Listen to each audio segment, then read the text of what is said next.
Okay, folks, this is Bob Ferguson, and today I have my Sustainable Living Coalition hat. As the executive director, I get to see a lot of really exciting things happening in our community. And I believe one of the most exciting, most far reaching, and really most consequential is the effort that Anne Walton, my friend here, and a great new member of our community of the last year or two, what she and the Sierra Club have done with putting together the Resilient Communities program. Now, we did the forum for the future of Fairfield, and there's been quite a bit of play and quite a bit of publicity on this.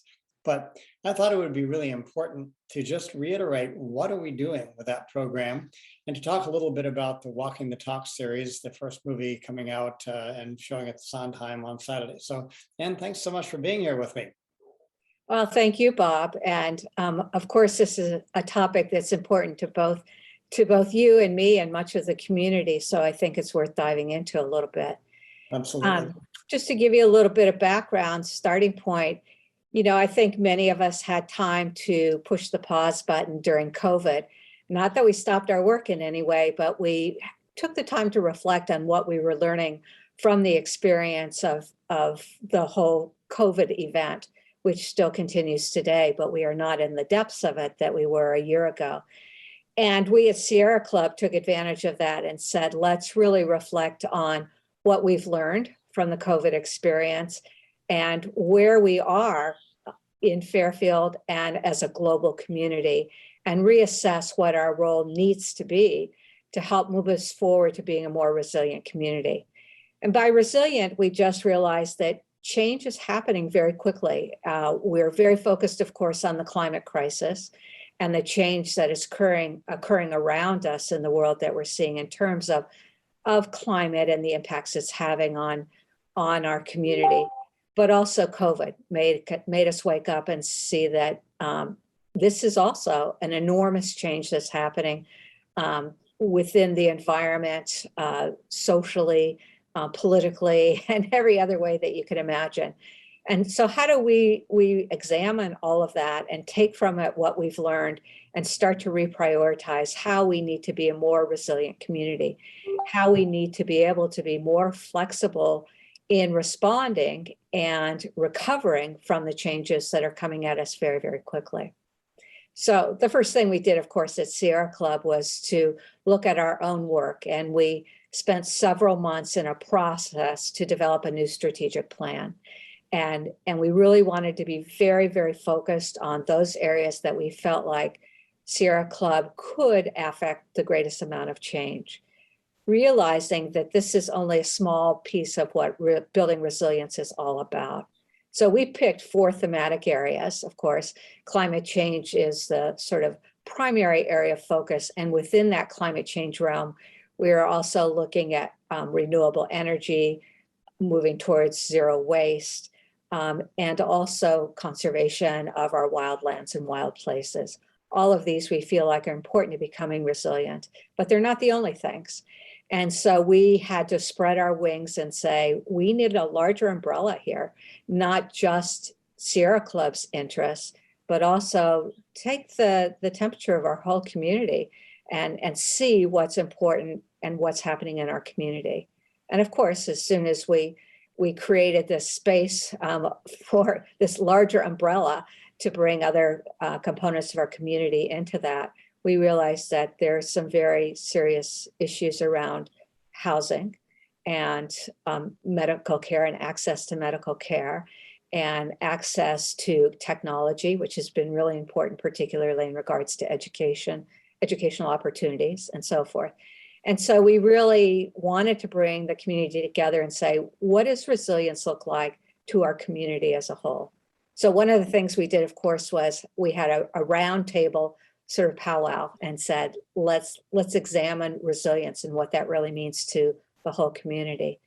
And then we decided that we really needed to look at other communities who had already embraced the concept of both sustainability and resilience and incorporated that into how the community functions at either the city and or the county level, and how that has become a part of the culture of how they think and plan and make decisions.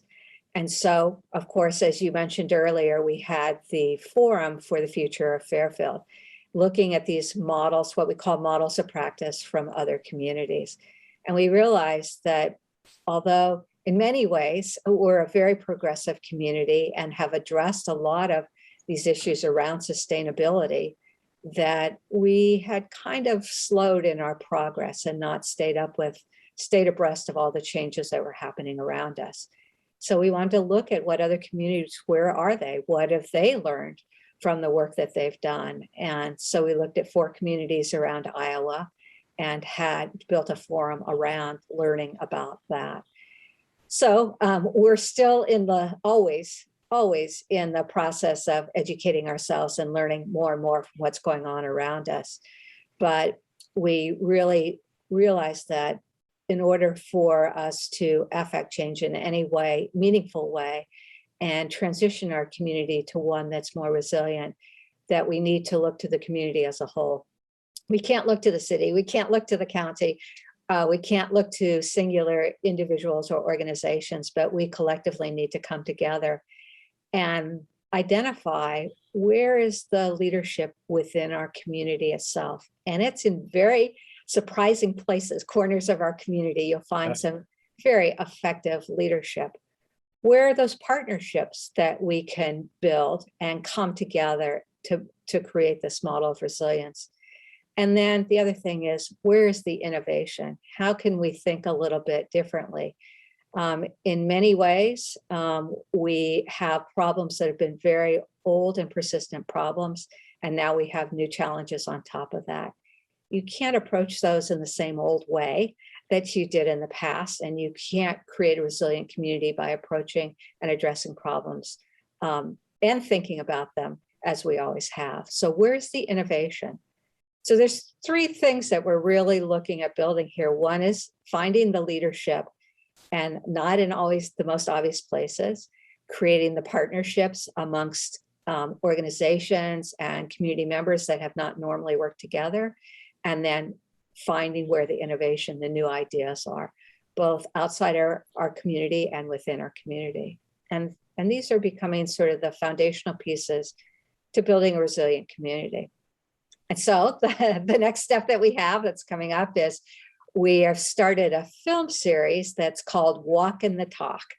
And we named it that because we're really trying to identify individuals and communities that have identified a problem and stepped up to the plate and said they're going to find a way to solve this problem. And so it brings in all of those factors that I just spoke about. And we thought it would be a way to inspire our community by looking at other individuals and communities who are doing a lot of this work already. So our first film, of course, is The Need to Grow. And that's what we'll be seeing on Saturday evening, with the idea that we certainly don't want to bum people out. We all know that there are many challenges going on in our community and globally right now, but we want to inspire people to take action in any way, however big or small, they feel like they're moved to take that action to really determine what they and contribute to what they want our future to look like here in Fairfield. Such a beautiful statement. And the Sustainable Living Coalition is so delighted to be a partner. We've collected many partners, and we will continue to do that, as we look for these nodes of leadership. And what are we going to do differently? What do we want to do? What do we want to look like? And what do we want to do differently? So, Anne, maybe just to finish up, because many people don't know you and your background, I think it's important for people to know what background you bring to this work and why you became the president of local Sierra Club. So tell us a little bit about your background, just so people can put that in context. Well, I come from an unobvious background. I worked for NOAA, National Oceanic and Atmospheric Administration, for my entire career. And of course, so that means I worked with coastal communities. First on the West Coast, up and down the West Coast of the US, I worked for NOAA's National Marine Sanctuary Program.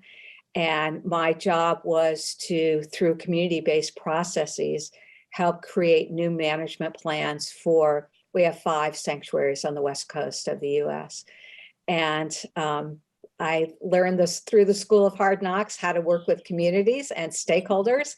And I think for federal government to come out to the public and say, we want to hear what you know and what you think and what you care about, was not well received back in the early 1990s. And I learned I learned facilitation and mediation skills very, very quickly on the ground. Apparently with some tough fishermen and other people. Yeah, I mean, my very first experience was we called for a meeting in Ventura, California. I'd never even been there before. And 300 angry squid fishermen came out to the meeting. And all of a sudden you feel this big when you're being challenged with fists and angry words. And you learn how to be humble, and you learn how to listen. And you also learn that there's profound knowledge from people who have lived in a place for a long time, and in this case, worked on the ocean, and they understand it far better than I could with all my higher education. So it was a big learning curve for me. So, and then my work expanded, and the last, I don't know, 12, 14 years, I worked internationally for NOAA, training young people in natural resource management for the coastal and marine environment globally. So I worked in 32 countries around the world in long-term programs, a minimum 3-year commitment to each of those programs. So as you can imagine, it was sort of hyper engagement in marine conservation. And then I retired, and I couldn't slow the engine down. And so I moved to Fairfield with my husband, and my engine was revved up, and I tried to identify where I could fit in and apply the work that I'd been doing in some other way. And so Sierra Club seemed like a natural fit. The timing was good. They were open for change. And then, of course, I met Bob and became connected to SLC and SILT and so many of the other organizations and individuals that are doing such amazing work here in Fairfield, that it was just really natural to no longer think of ourselves just as Sierra Club, but to embrace the community that's already doing so much work here, and a lot of individuals, amazing individuals. So. Well, thank you. And it is really fascinating for those who don't know much about Fairfield. For a little town of 10,600 people, we do really pretty remarkable things. And people with your capability come here, and we can sop up any amount of capacity anyone wants to give us, and then some. And it really is what makes this community so incredibly vibrant. So anyway, thank you for coming and being with us, and thank you for taking on the responsibility for Sierra Club, and really thank you to you and Sierra Club for really taking this on.